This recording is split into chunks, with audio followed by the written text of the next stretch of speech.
Welcome to the deep dive. This is where we try to unravel some of the brilliant, sometimes messy complexities of human behavior and hopefully distill it down into something useful, maybe even a bit uncomfortable. Definitely leaning into the uncomfortable wisdom sometimes. Right. And today, we are really immersing ourselves in the work of Paul Watzlawick. He's this Austrian philosopher, psychotherapist, a huge figure in communication theory, and just a master of the paradoxical. He really is. Some people call him the ultimate hopeless optimist, which soundly contradictory, but actually captures his perspective perfectly. Yeah, I love that phrase for him. So Watzlawick, he's one of those thinkers whose ideas genuinely shifted things, didn't they? Particularly in psychology and how we even think about communication. Absolutely. His core move was pretty radical at the time. He basically said, let's stop focusing solely on the individual, digging into their past to find the cause of their misery. Let's look at the system of interaction instead. This system, meaning like how people talk to each other Yeah. or behave around each other. Exactly that. How the problem is being kept alive right now in the here and now through their interactions.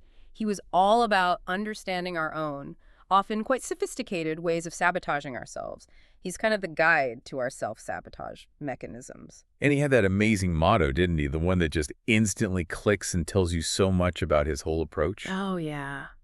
The situation is hopeless, but not serious. It's brilliant. Yeah. So what does that really mean, though? Hopeless but not serious. Sounds like a total contradiction. Well, it is, and that's the point. He's not denying that there's real suffering, real pain, huge systemic issues in the world. That's the hopeless part. He's not naive. Yeah. But, and this is the crucial part, he's suggesting that a huge chunk of our everyday misery, our frustrations, our neuroses, while we feel them really deeply, right? Sure.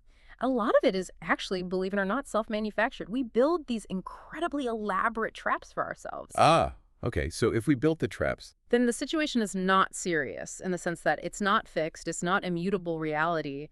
It's something we constructed. And if we constructed it, we can potentially deconstruct it. It makes it ripe for, well, humor, irony, and ultimately change. right? So that's our mission today for you listening. We're diving into this paradoxical wisdom to try and expose some of these sneaky hidden ways we trip ourselves up. Sabotage our own well-being, yeah. We're going to focus on three really core ideas from his work, especially from his time at the Mental Research Institute, the MRI, in Palo Alto. You hear about that place a lot. Foundational stuff happened there. So first, Mm-hmm. the idea that reality isn't just this fixed thing out there, but it's fundamentally a communication.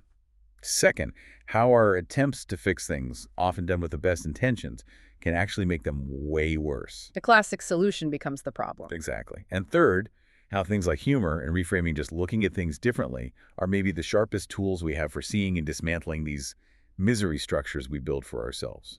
And that Palo Alto connection, the MRI, it's key. You had giants there like Gregory Bateson, Don Jackson. They really broke from the older models. How so? What was the old model? Well, think traditional Freudian therapy, very linear. You dig into the distant past to find the cause A leads to B to understand the present effect. Right, analyzing childhood, dreams. Yeah. The Palo Alto group shifted to a systemic circular view, interactional. They weren't asking, why did this problem start years ago? They were asking, how is the system of interaction right now keeping this problem going? What loops are people stuck in? Often, it was the solutions people were trying that were actually fueling the fire. Okay, fascinating. So let's unpack this journey into self-sabotage. And you mentioned it starts with a really provocative idea. Yeah. Something that kind of challenges the whole self-help industry, maybe? It does. Watzlawick, drawing on thinkers like Dostoevsky, basically asks, do we really seek happiness? Dostoevsky. How does he fit in? Well, Dostoevsky had this idea, that humans are maybe fundamentally ungrateful. He speculated that even if you gave humanity everything perfect, utopian comfort, economic security, no pain, people would eventually screw it up. Why?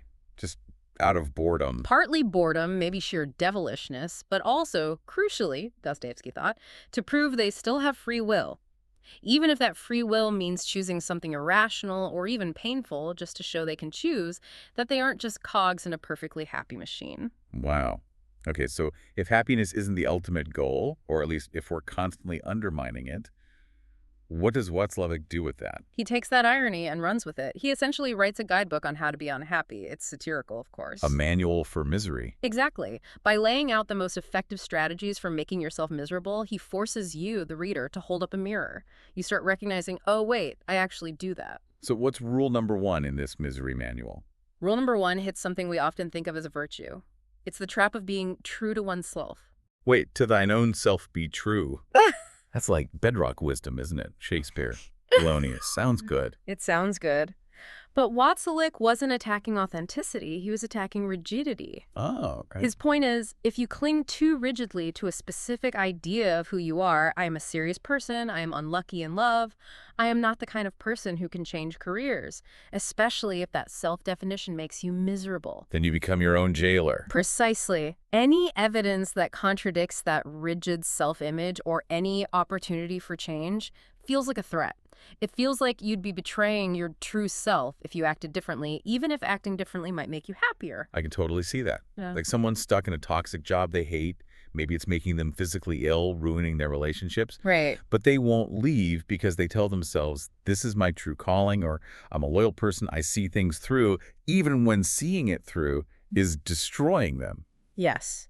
And they might even get a kind of perverse satisfaction from the suffering, like it's proof of their integrity, their commitment to this true self. They're defending an image, not living a life. And the irony Watzlawick points out about Polonius giving that advice in Hamlet is that Polonius himself gets killed, precisely because he is so rigidly himself meddlesome, self-important, convinced of his own truths. His rigid adherence to his self leads directly to his death behind the curtain. It's a cautionary tale hidden in plain sight. Okay, so rule 1, don't be too rigidly true to a miserable self. What else fuels this pursuit of unhappiness? Yeah. You mentioned the past. Oh, the past is an infinite resource for misery. Watzlawick talks about several games with the past we play. Games. Sounds fun. Not these games. The first one is glorification of the past. The Lost Paradise Syndrome. Nostalgia. Things were so much better back then. Exactly. But it's a very selective nostalgia, isn't it? We filter out all the bad stuff, the anxiety of youth, the terrible hairstyles, the arguments, the sheer boredom sometimes. Yeah, you conveniently forget all that. And you polish up the good bits until the past looks like this shimmering golden age that the present can just never compete with. You idealize an old relationship, remembering the first kiss, but forgetting the constant fights. And that stops you from appreciating the present or even acting in it. Totally. It paralyzes you. He uses the metaphor of Lot's wife from the Bible, always looking back, turned into a pillar of salt, unable to move forward because you're fixated on this maybe mythical, perfect past. You miss the opportunities right in front of you. Okay, game 1. Romanticize the past. What's game 2?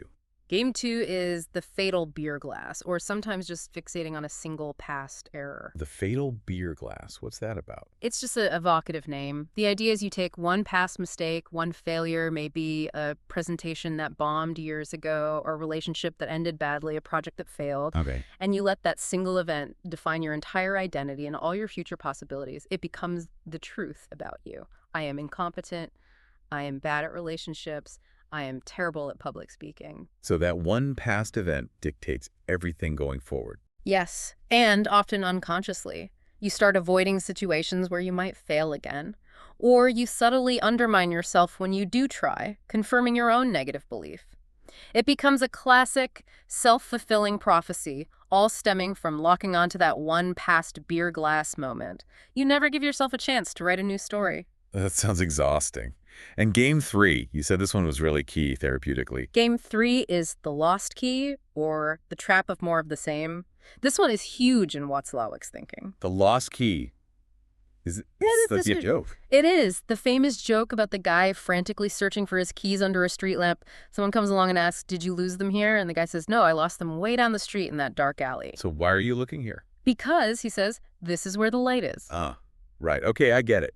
You stick with the familiar solution, the easy place to look, even if it's obviously the wrong place. Exactly. It's the absolute essence of what Watzlawick called first-order change. Trying to solve a problem by just doing more of the same thing, or trying harder within the existing, comfortable, well-lit framework, even when it's clearly not working. Like pushing harder on a door that says pull. Perfect example. We cling stubbornly to old solutions, things that maybe worked once, or things that just feel familiar and safe, even when the situation has totally changed and the solution is now useless, or even making things worse. The only answer we consider is more effort in the same failed direction. Why risk the dark, unknown alley when you can keep busy under the familiar lamppost? It's incredible how we do that. We build this reality with the lamppost must be the answer. Yeah. Which leads us to how we actually manufacture that reality, right? The self-fulfilling prophecy thing again. Yes, and the Lost Key game just feeds right into it. Watzlawick's best story for illustrating this in action is the hammer story. Okay, let's hear the hammer story. Right. So a guy needs to borrow a hammer from his neighbor. Simple enough. But as he's walking over to the neighbor's house, his internal monologue starts churning. Uh-oh. He thinks, yesterday, my neighbor just gave me a quick nod, barely acknowledged me, he must have something against me. Then it escalates. Maybe he's still annoyed about my dog barking last week. Yeah, that's probably it. He's definitely holding a grudge. What a petty guy. He's absolutely going to refuse to lend me the hammer. Selfish git. He's building a whole case in his head based on basically nothing. Exactly. He gets completely lost in this internal fantasy, working himself up into a real state of anger and resentment based purely on his imagination of the neighbor's thoughts. So what happens when he gets there? The neighbor opens the door, perfectly polite, maybe even smiling, ready to hear what the guy wants. And before the neighbor can even say hello, the man explodes, yelling, "You know what? Keep your rotten hammer, you can shove it," and storms off. Wow. He never even asked. Never gave the neighbor a chance. He turned a vague suspicion into an absolute certainty in his own mind, acted on that certainty, and boom, he successfully created the very conflict and rejection he was afraid of. Which, of course, then proves to him that his initial suspicion was right all along. It's brilliant, terrible self-suggestion, manufacturing your own bad day. So the core mechanism here, the thing that keeps the misery going, is avoiding checking reality. That's the key. If he had just knocked, smiled, and said, "Hey, could I possibly borrow a hammer?" the whole fantasy would likely have dissolved in seconds. because reality would have intruded. Right. Misery often thrives in that gap between our assumptions and actual testable reality. Watzlawick contrasts this with another story, doesn't he? Something about a Zen master. Yes, the story of the Zen master and the ghost of the ex-wife, it highlights the antidote. Okay, how does that one go? A man is being absolutely tormented by what he believes is the ghost of his dead ex-wife. She appears constantly, haunts his thoughts. He goes to a Zen master for help. And the master says, The master tells him, okay, the next time the ghost appears, you must do one thing.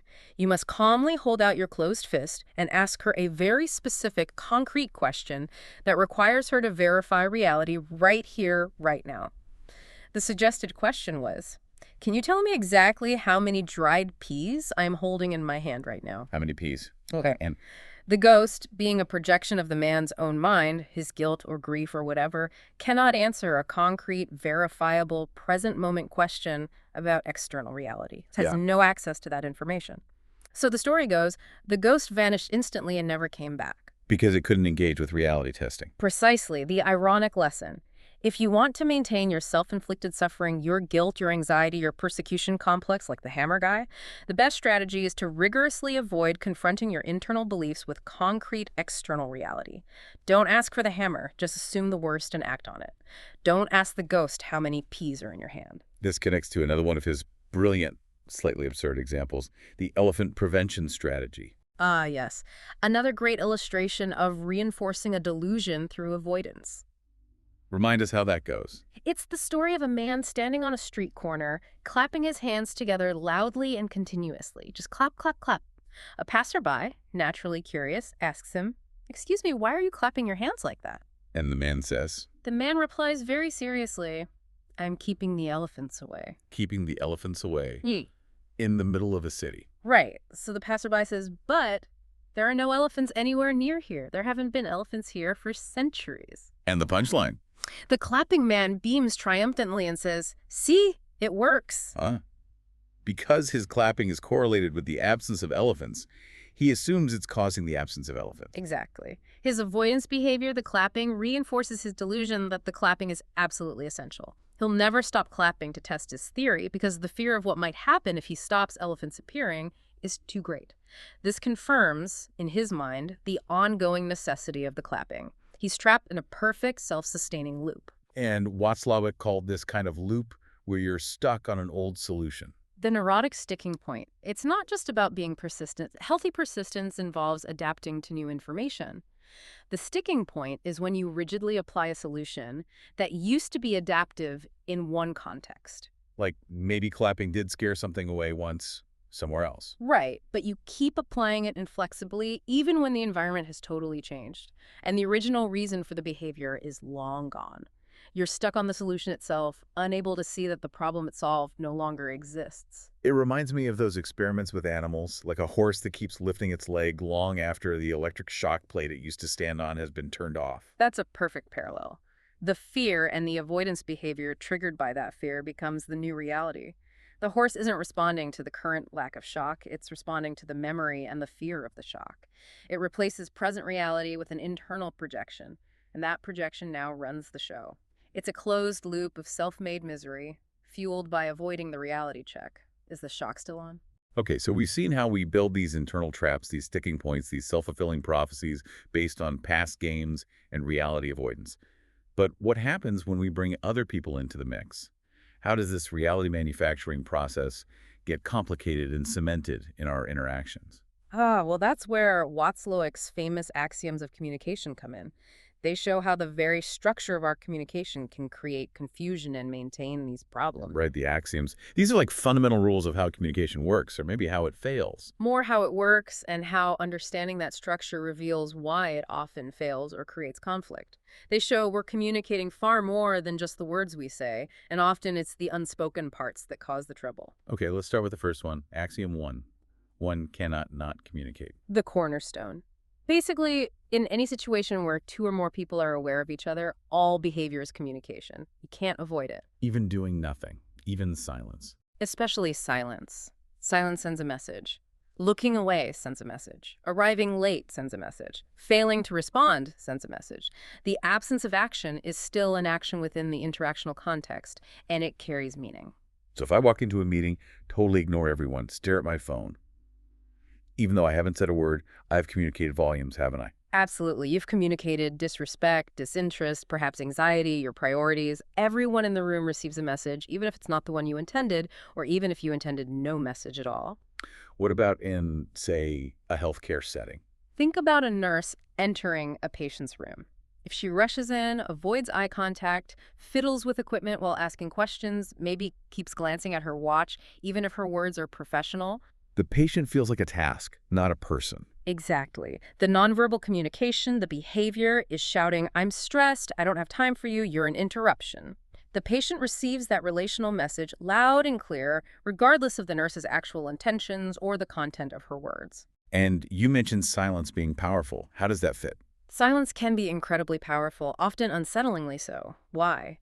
Because it removes the other person's ability to react to your specific words, to control the narrative by responding to your phrasing.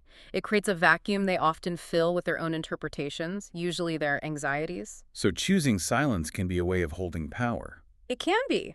Thinkers like Rolame talked about power under restraint. In a world demanding constant reaction, choosing deliberate silence refuses to play the game on others' terms. It denies them access to your immediate, perhaps vulnerable reaction. It forces a pause. Okay, so Axiom 1. Mhm. We're always communicating. What's Axiom 2? Axiom 2 is crucial. Every communication has a content and a relationship aspect. Content and relationship. Break that down. The content is the actual information being conveyed, the facts, the data, the literal meaning of the words. The meeting is at 3 p.m. Please pass the salt. Okay, and the relationship aspect. The relationship aspect is the how. It's the part of the message that says something about the connection between the speakers. It defines the relationship, or at least how the speaker sees the relationship at that moment. It carries messages like, this is an order, this is a request, we are equals, I'm superior, I like you, I'm annoyed with you. And the relationship part frames how the content is received. Totally.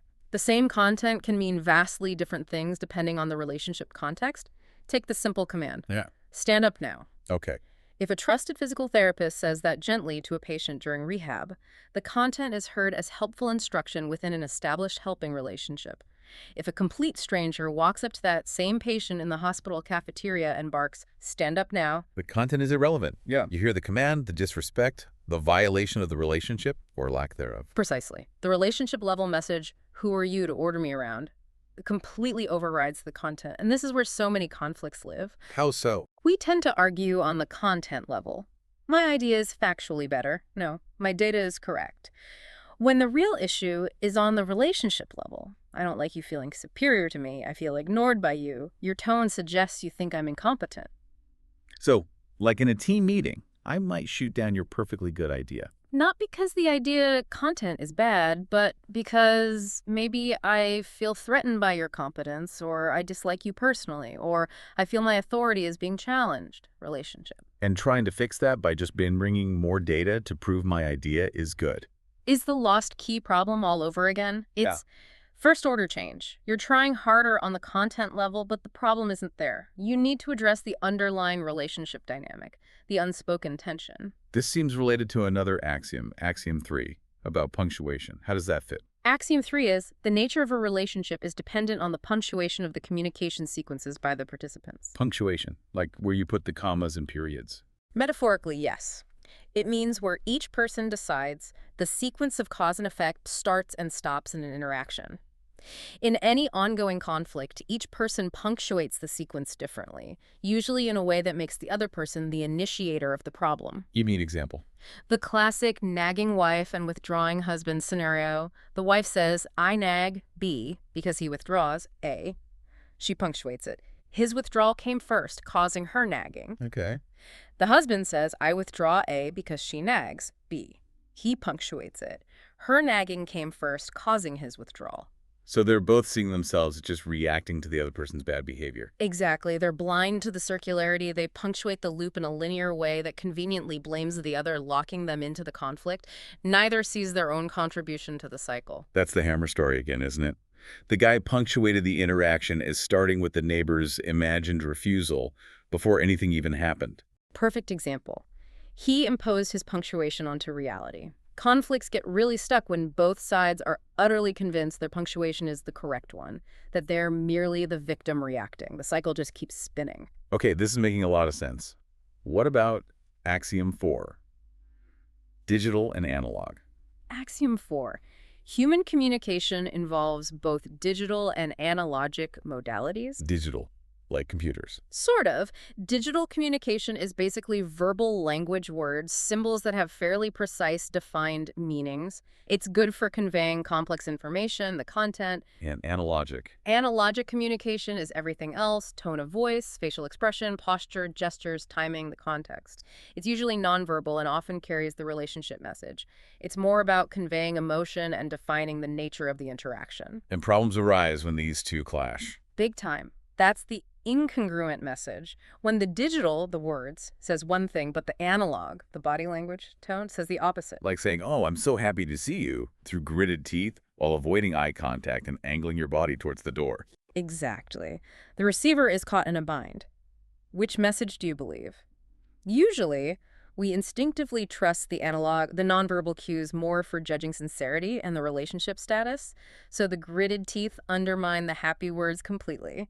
It's interesting how this plays out in digital communication now, like texting or email, where the analog is missing. Totally. That's why we invented emojis.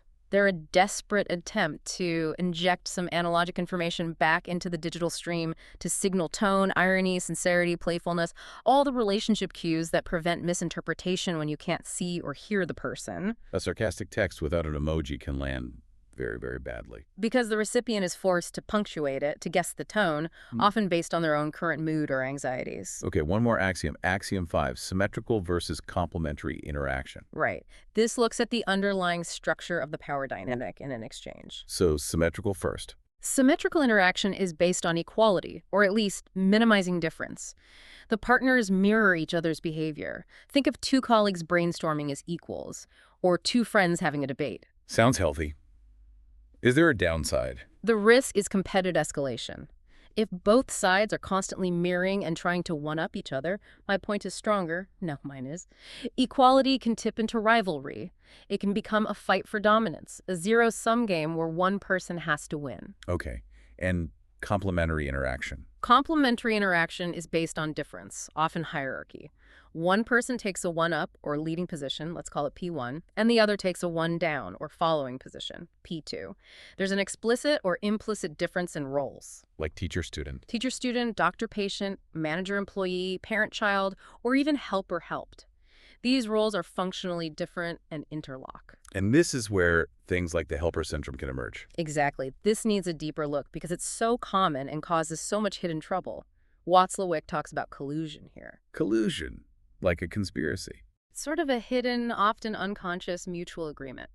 In the helper syndrome, the helper, P1, the one-up position, gets their sense of worth, identity, and purpose from being the helper, the rescuer, the capable one. Okay, that feels good, right? To help people? It can, but they need the other person, the assisted, P2, the one-down position, to remain dependent, incapable, or in need of help. If the assisted person gets better, the helper's role evaporates. Ah, and the assisted person, do they collude? Often, yes. P2 might get benefits from being dependent, avoiding responsibility, getting attention, having things done for them. So both partners unconsciously agree to maintain this imbalance because it serves some psychological need for each of them, even if it's ultimately unhealthy. So the helper is actually kind of trapped by the person they're helping. Their identity depends on the other person staying down. Precisely. The helper is paradoxically dominated by the needs of the helped because their whole sense of self is tied to fulfilling that role. And the danger here is? Several dangers. First, the dependent person is often infantilized. The help actually prevents them from developing their own competence and autonomy. They don't grow. Right. Second, and this is crucial, if the dependent person does start to improve, maybe they get a job or overcome their issue or just become more independent, the whole basis of the relationship collapses. The collusive agreement is broken. And the helper feels? Often not happy for them. They might feel resentment, uselessness, betrayal, even anger. Their role, their identity has been threatened.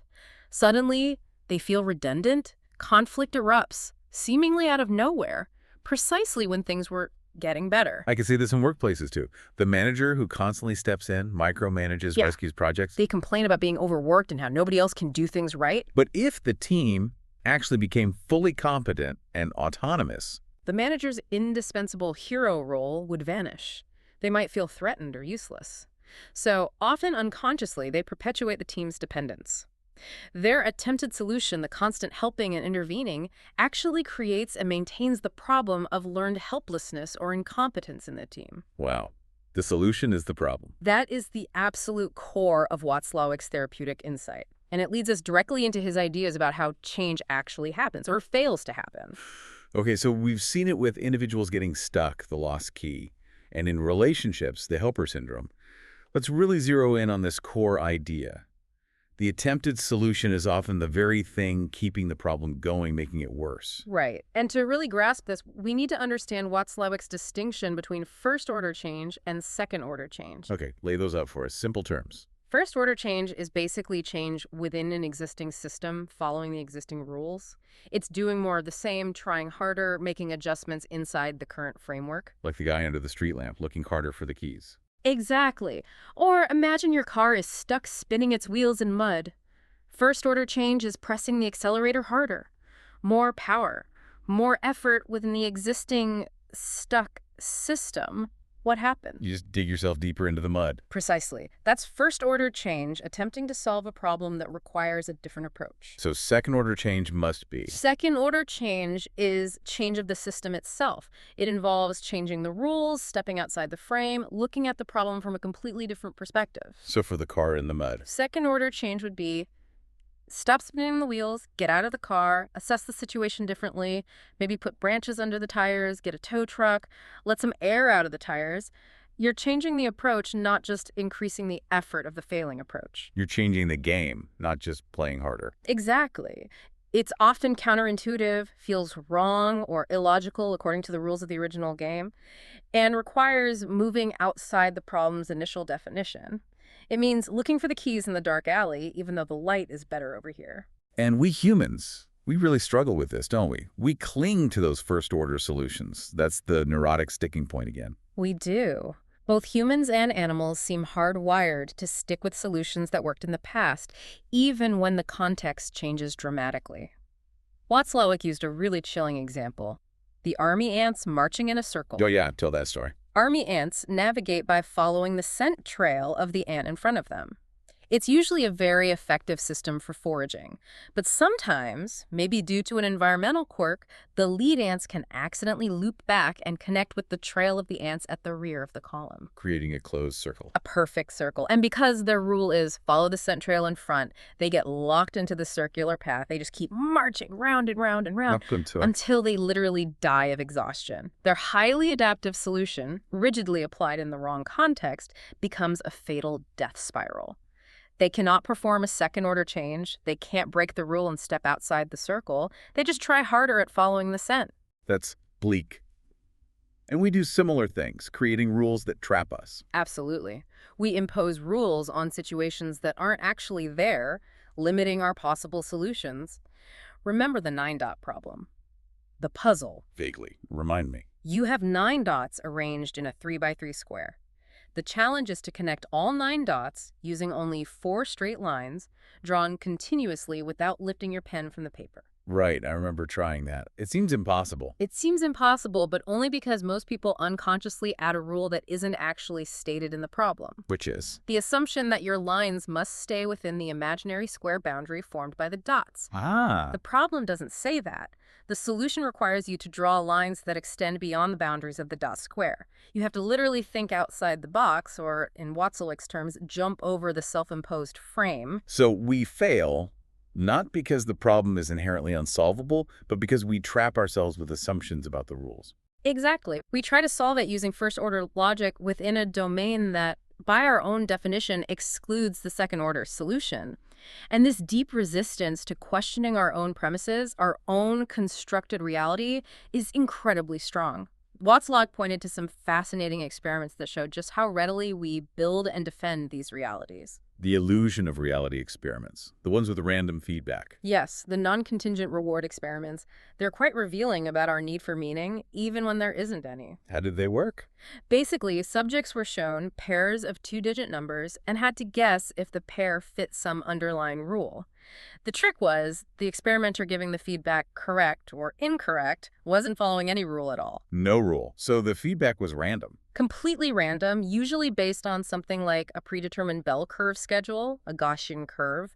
So over time, everyone got roughly the same mix of correct and incorrect answers, but there was zero connection between their guesses and the feedback. So what did the subjects do? Did they realize it was random? Almost never. Instead, they constructed these incredibly elaborate, complex, sometimes completely bizarre theories to explain the pattern they believed they were discovering in the random noise. They desperately imposed order and meaning onto the chaos. They invented rules to explain the randomness. Yes. And here's the really fascinating part.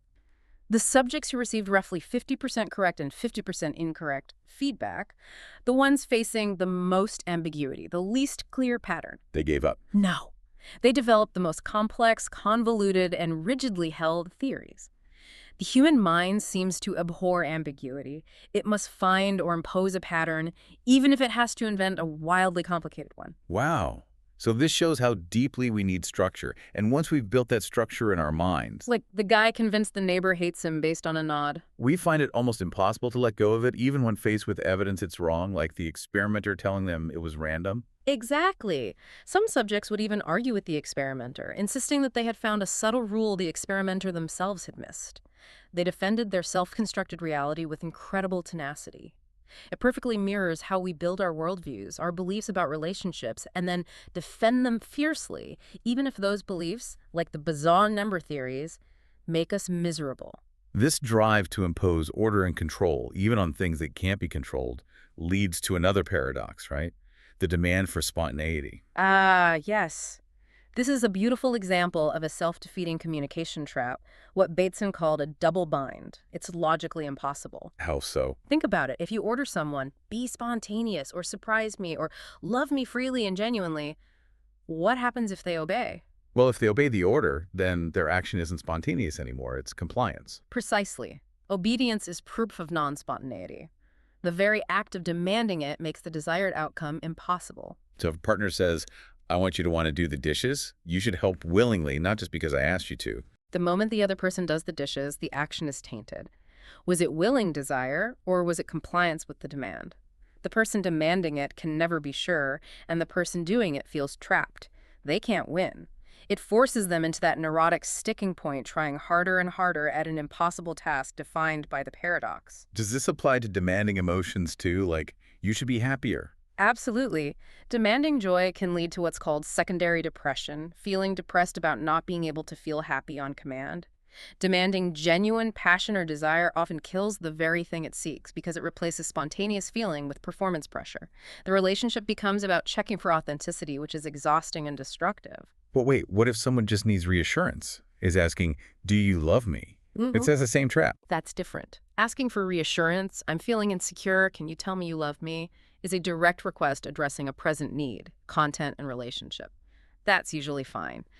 The trap is the demand for the internal feeling itself to be spontaneous on command. You must feel deep, genuine love for me right now because I demand it. That's the paradox. You're trying to control something inherently uncontrollable. And this can tie back to self-esteem issues, can it? If you feel unworthy. Then any love or positive feedback you do receive feels suspect. If you believe deep down that you're unlovable, then someone who does love you must have terrible judgment, or be lying, or be doing it out of pity. It's the Groucho Marx line. Exactly. I refuse to join any club that would have me as a member. If you fundamentally devalue yourself, you must also devalue anyone who sees value in you. Their affection becomes proof of their flawed perception, not your worth.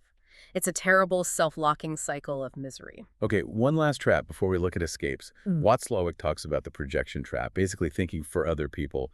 He calls this a great unhappiness tip. Oh yeah, it's highly effective for generating misery. It's taking the hammer story dynamic and applying it constantly in relationships. Give us an example. The classic one is the cook who's convinced their meal is ruined. Maybe they slightly burnt the edge of something, they ask their partner, so how is it? Is it okay? But they've already decided it's terrible. Okay. So if the partner says, honestly, it's delicious, really good, what does the cook say? Oh, you're just saying it to be nice. I know you secretly hate it. You don't have to pretend. Exactly. The cook projects their own internal anxiety and self-criticism onto the partner, completely dismissing the partner's actual stated experience. They treat the partner like a liar or a child who needs to protect the cook's feelings. And that causes conflict because... Because you're fundamentally denying the other person's reality, their autonomy, their consciousness. You're saying, I know what you really think and feel better than you do. You force them into a corner where they either have to argue, no, I really do like it, which sounds defensive, or just give up, confirming the projector's miserable view. The projector isn't interacting with their real partner anymore. They're interacting with their own negative fantasy of their partner. And they use the partner's reaction, or lack thereof, to punctuate the sequence in a way that confirms their own victimhood. Guaranteed unhappiness. Okay, so we've laid out a pretty comprehensive map of how we get ourselves stuck in these miserable loops. Watzlawick wasn't just about diagnosis, though, right? His whole approach was very pragmatic, focused on change. Absolutely, and revolutionary for its time. He fundamentally argued that digging endlessly into the past to find the why, the original cause of your misery, is often useless or even counterproductive for actually changing things now. Insight doesn't automatically lead to change. So knowing why you're afraid of public speaking because of that incident in third grade doesn't actually make you less afraid now. Not necessarily. The knowledge might be interesting, but the pattern of avoidance and anxiety is happening now. Change, for Watzlawick, requires action in the here and now. Concrete, different behavior. And since we know the attempted solution, first-order change, is often the problem. The real solution must involve second-order change, something that breaks the existing pattern, something often counterintuitive, maybe even seemingly illogical or unreasonable from within the old frame. This brings us back to the power of reframing, doesn't it? Changing the meaning or the context, not the facts themselves. Exactly. Our opening motto, "This situation is hopeless but not serious," is a perfect reframe. The facts, hopelessness, difficulty might remain, but changing the attitude or context, not serious, therefore changeable, maybe even absurd, shifts the problem into a new conceptual box. It opens up possibilities that were invisible before. It lets you see the problem outside the nine-dot square. Precisely. And often, the most effective second-order solutions feel absurd or crazy when viewed from the perspective of the old failing logic. The absurdity is almost a sign you're on the right track. Which leads perfectly to that amazing historical story Watzlawick uses. Mhm. The oxen story, the ox story, from The Siege. Yes. Castle Hosterwitz, 1334. It's a fantastic illustration of an unreasonable but brilliant second-order solution. Set the scene for us. Okay, so the castle is under siege by the formidable Duchess Margareta Maltash. The siege has dragged on. Conditions inside the castle are dire. The defenders are starving. They are literally down to their absolute last food source, one single ox and maybe 2 small sacks of grain. So, desperate situation. Surrender seems imminent. Logically, yes. The conventional, sensible first-order move would be to ration that last ox and grain meticulously, try and hold out a little longer, or to negotiate terms of surrender. Makes sense. But that's not what they did. Not at all. The castle commander came up with a completely unreasonable plan. He ordered them to slaughter the very last ox. What's their only food? Their only substantial food. Then take the last pathetic sacks of grain and stuff the slaughtered ox with the grain. Okay, this sounds insane. Why? And then, the craziest part, heave this stuffed ox carcass over the castle walls, landing it right in front of the besieging Duchess's camp. They threw away their last food supply in a really dramatic way. What was the point? It was pure psychological warfare, a brilliant reframe. The Duchess and her army didn't see starving defenders making a desperate, irrational move. How did they interpret this act? They must have thought, they have so much food in there, they can afford to just throw entire oxen at us as a joke. Yeah. They're mocking us with their abundance. Exactly. The defenders reframed their utter lack as a sign of overwhelming surplus. The Duchess, reportedly already weary of the long siege and having other strategic priorities, saw this evidence of inexhaustible supplies, concluded the siege was futile, and promptly packed up her army and left. Wow. The absurd counterlogical action completely changed the meaning of the situation and broke the stalemate. That second-order change in action. It didn't change the physical reality inside the castle. They were still starving moments before. But it changed the perceived reality outside, which was enough to achieve the goal. It introduced a small, seemingly insane action that had massive repercussions by shifting the frame. Brief therapy often works on similar principles, small interventions that disrupt the pattern. So applying this idea more broadly, it means we need to shift how we even think about problems and conflicts. Maybe moving away from seeing everything as a battle. Yes, Watzlawick used ideas from game theory here, specifically the difference between zero-sum and non-zero-sum games. Okay, quick definition. A zero-sum game is one where the total gains and losses add up to 0. For me to win, you must lose, and my gain is exactly your loss. Think poker, or a purely competitive argument where the only goal is to be right and make the other person wrong. And a lot of conflicts feel like that, right? Especially in relationships. They absolutely do. We get locked into this mindset where it's me versus you, my needs versus your needs, my punctuation versus yours.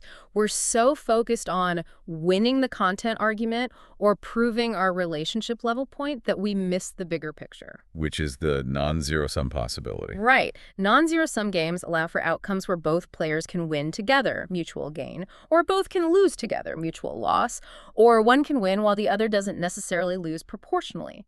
Cooperation becomes possible, even advantageous. So, take a fight about chores. The zero-sum way is arguing about whose turn it is, who did less last time, who's lazier. A battle of content and relationship accusations, yeah.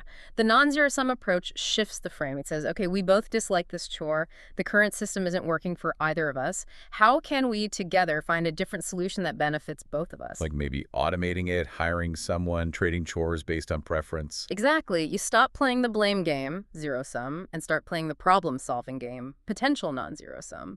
The shared problem becomes a shared objective, not a battlefield. So Watzlawick's challenge is really fundamental. Stop treating life, relationships, even our internal struggles as these constant, tense, competitive zero-sum battles. Look for the non-zero-sum possibilities. Realize our reality is often just a construction we can choose to revise.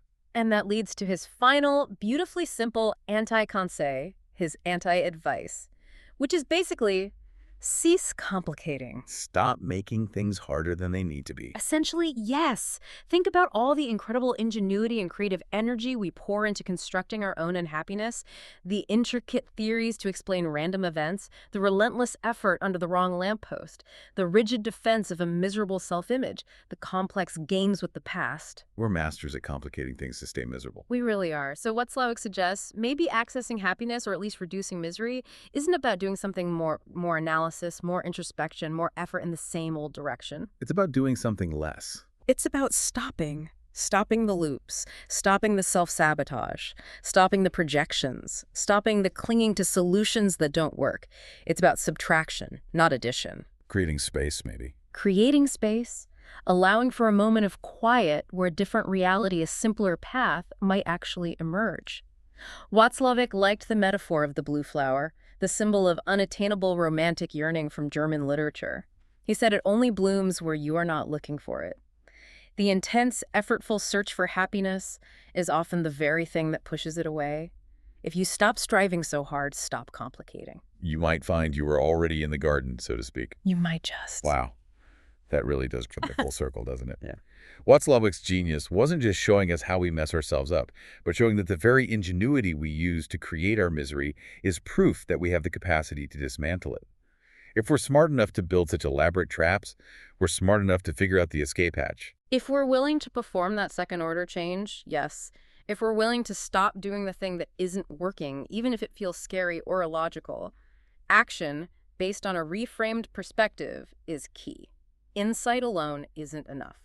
So let's leave our listeners with that final, maybe unsettling thought from Watzlawick, echoing Dostoevsky again. Right. He closes his book, The Situation is Hopeless, but not serious, with this quote.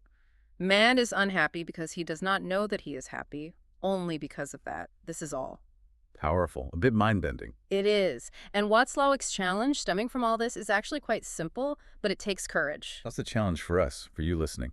Identify just one pattern in your life where you know you're doing the more of the same thing, where you're stuck looking under the lamppost. Just one self-made loop. Okay. And then just for today, or just for the next hour, consciously try doing the exact opposite. Even if it feels completely absurd, counterintuitive, or slightly reckless. Like if you always criticize, try praising.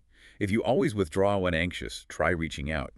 If you always seek certainty, embrace ambiguity for a bit. Exactly. Whatever your default, failing, first-order solution is, try its polar opposite. Jump over the frame, even if it feels weird. See what happens. You might just find those keys you dropped in the dark alley after all. You just might. That feels like a perfect place to wrap up this deep dive. Thank you so much for walking us through Watzlawick's world. My pleasure. It's fascinating, endlessly relevant stuff. It really is. Thanks everyone for joining us. Until next time.